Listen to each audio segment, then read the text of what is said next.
Hi there, Sarah here from the Echo Health team. Today we're going to go through launching the Echo Windows application and pairing your device to initiate a live streaming session. So to get started, we're going to double click on the Echo Windows application on your desktop. And the very first thing we want to do is sign in.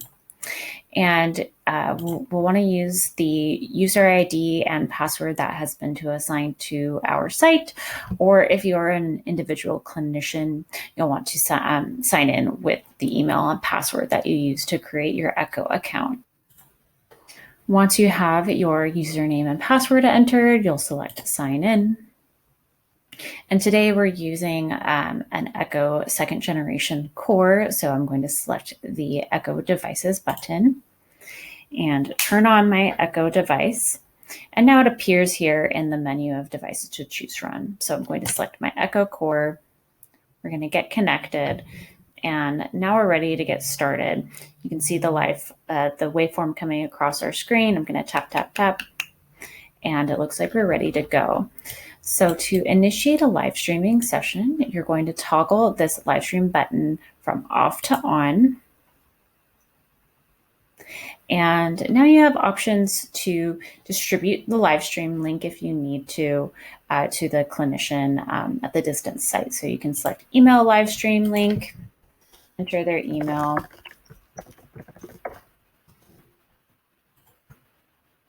You can copy the live stream link and enter it into a chat function, perhaps.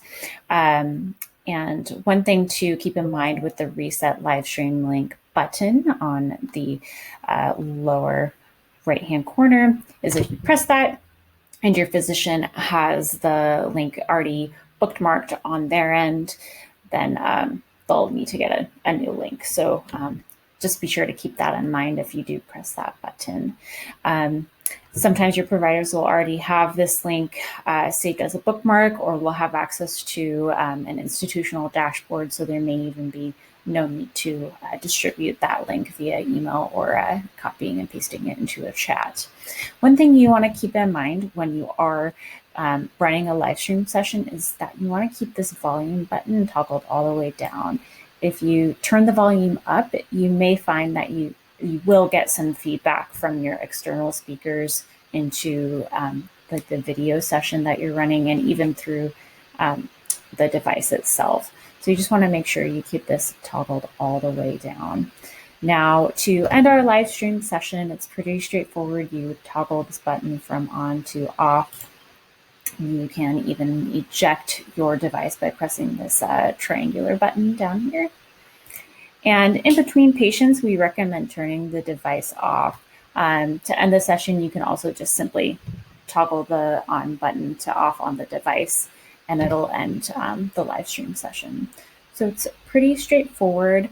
We also recommend cleaning the device in between patients as well. So now you're ready to get another session started with your next patient.